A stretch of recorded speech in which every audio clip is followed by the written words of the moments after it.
Welcome to the YouTube channel Graphically. आज की इस वीडियो में पढ़ेंगे आपका जो क्वेश्चंस थे, ट्रायंगल्स हमने पढ़ा था पिछले वीडियो में। तो आज उसी पे बेस्ड हम कुछ डिफरेंट टाइप्स के क्वेश्चन करेंगे। जैसा कि हम पिछले वीडियो में भी क्वेश्चन कर चुके हैं, आज इसमें कुछ दूसरे टाइप्स के आपके क्वेश्चंस करेंगे।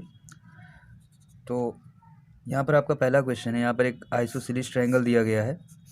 ये आपका आइसोसेलेस ट्रायंगल है, मतलब इसकी जो दो साइड्स हैं वो बराबर हैं। ये आपका ए है तो ये भी आपका ए होगा और ये आपका बी होगा। ये है आइसोसेलेस ट्रायंगल, या फिर इसको हिंदी में बोल सकते हो आप समद्विबाहु त्रिभुज।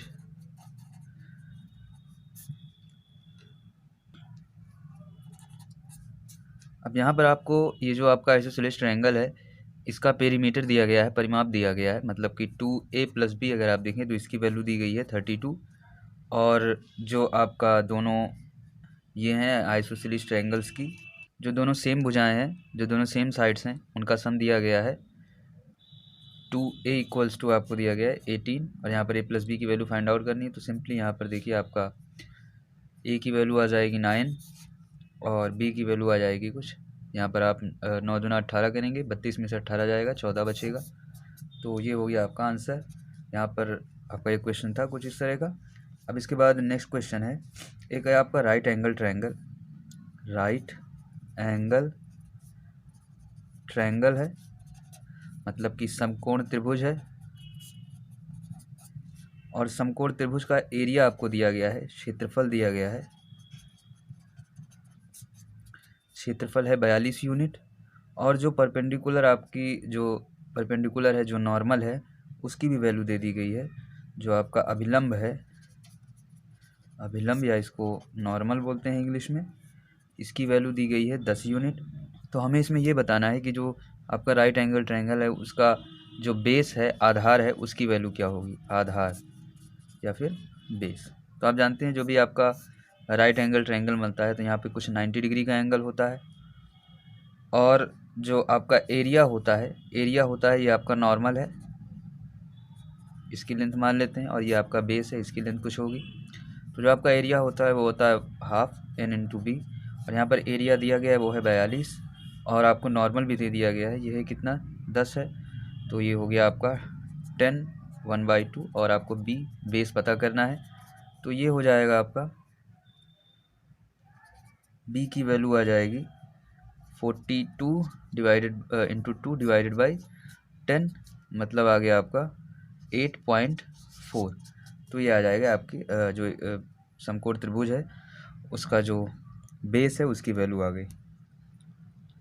नेक्स्ट क्वेश्चन है, एक ट्रायंगल है, उसकी जो साइड्स हैं वो दी गई हैं 26 सेंटीमीटर, 28 सेंटीमीटर और 30 सेंटीमीटर। तो हमें ऐसा जो ट्रायंगल है उसका एरिया फाइंड आउट करना है। ये ट्रायंगल है आपका, इसकी जो लेंथ है वो 26 है, इसकी 28 है और इसकी 30 है। देखिए इसको कैसे फाइंड आउट करेंगे।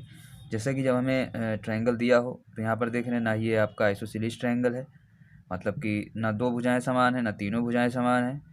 तो यहाँ पर आप इसको समझ सकते हैं कि आपका स्केलिन ट्रायंगल है, मतलब कि विषमबाहु त्रिभुज है। विषमबाहु त्रिभुज का एरिया कैसे निकालते हैं, एरिया का फॉर्मूला होता है s - a s - b s - c, और इसका अंडर रूट आप जब फाइंड आउट करते हैं तो वो आता है एरिया। फिर यहाँ पर जो s की वैल्यू होती है, a + b + c / 2। यहाँ पर आप मान लीजिए a की वैल्यू 26 है, b की वैल्यू 28 है, c की वैल्यू 30 है। तो यहाँ पर पहले तो s की वैल्यू फाइंड आउट करते हैं क्या होगी। देखिए s को फाइंड आउट करेंगे, आ जाएगा आपका s = 26 + 28 + 30 / 2। तो ये आपका 6 8 14, 4 3 2 5 5 2 7 8 / 2, मतलब 41। s की वैल्यू आ गई 41, तो एरिया हो जाएगा 41 इंटू में 41 - 26 आप करोगे तो आएगा 25, और 41 - 28 करेंगे तो आ जाएगा 12, और एक 13 आ गया, और यहाँ पर आ गया आपका 41 - 30, मतलब कि 30 आ गया। अब यहाँ पर आप देखिए कुछ अगर जो आपके अंडर सॉरी यहाँ पे आप देखिए गलत हुआ है, यहाँ पर है आएगा 42 आएगा, तो ये आ जाएगा 26, ये आ जाएगा कुछ 14, और ये आएगा 12। अब इसमें से देखते हैं, इसका फैक्टर कर लेते हैं हर एक नंबर का। ये आपका 42 है, तो जानते हैं आप 42 को आप लिख सकते हैं 14 × 3, ये यहाँ आपका आ जाएगा 42 में से जब 26 घटाएंगे तो ये आपका आ जाएगा 16। 16 का भी आप फैक्टर कर सकते हो, क्या हो जाएगा 4 इंटू 4, और यहाँ पर आप 14 को ऐसे रहने थे, यहाँ पर देखिए 2 आ गए, और यहाँ पर आप इसको भी फैक्टर कर लीजिए 4 इंटू 3। अब इसका आपको अंडर रूट फाइंड आउट करना है। तो यहाँ पर आप देख रहे हैं 14 और 14 आपका 2 बार है, तो यहाँ पर 14 आपका बाहर आ गया, 3 और आपका 3 ये भी 2 बार है, यहाँ पर 1 बार आ गया आपका। फिर आप देखिए यहाँ पर 2 बार 4 है, 1 आ गया, और अंडर रूट 4 की वैल्यू होती है 2, तो ये आपका आ गया कुछ 3 गुणे 4 12, 12 दूना 24, 14 गुणे 24, और इसकी वैल्यू आप फाइंड आउट करेंगे तो देखिए इस तरह से आप फाइंड आउट कर लीजिए। 20 + 4 14 दूना 28 हो जाएगा 280 और 96, तो वैल्यू आ जाएगी 336। इसके बाद एक लास्ट क्वेश्चन करते हैं। क्वेश्चन आपका दिया गया है, if the area of circum circle of an equilateral triangle is 25/3, then find the radius of in circle।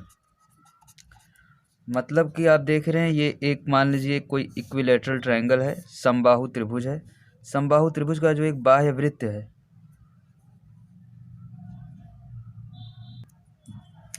जो इसका बाह्य वृत्त दिया गया है, इसका एरिया आपको दिया गया है, क्षेत्रफल ये है 25/3, और इसका जो इनर सर्किल बनेगा उसका रेडियस पूछा गया। तो जानते हैं आप यहाँ पर इसकी जो मीडियन होती है इक्विलेटरल ट्रायंगल की, वो जिस पॉइंट पर कट करती है ये होता है जी। तो जी को ही सेंटर मान के आप ये सर्किल ड्रॉ करते हो, ये वाला सेंटर और ये सर्किल है, और इसी को सेंटर मानकर अगर ये वाली रेडियस ले लें तो ये वाला सर्किल ड्रॉ होगा। तो देखिए जो छोटा वाला सर्किल है ये मान लीजिए कोई बी पॉइंट है और ये ए पॉइंट है, तो जो बड़ा वाला सर्किल है उसकी रेडियस कितना है, ए जी है, और जो छोटा वाला सर्किल है उसकी रेडियस है जी बी। और आपको ये भी पता है जो सेंट्रॉयड होता है वो इस मीडियन को, माध्यिका को 2:1 में डिवाइड करता है, मतलब कि a g divided by G B equals to 2:1। और यहाँ पर ये जो ए जी वाला रेडियस है इसका एरिया दिया गया है 25/3।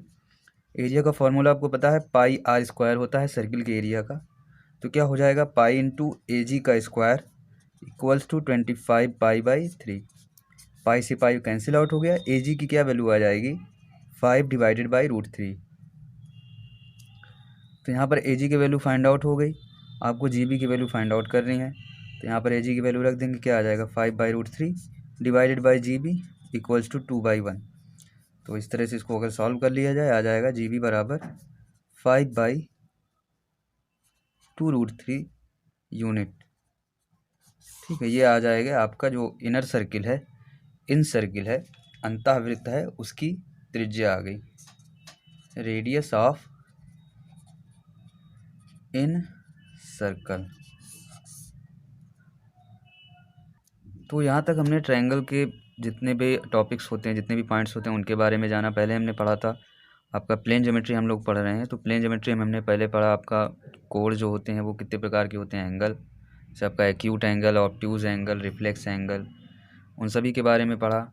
उसके बाद आपका ट्रायंगल्स के बारे में पढ़ा, और यहाँ पर हमने कुछ क्वेश्चंस भी देखे।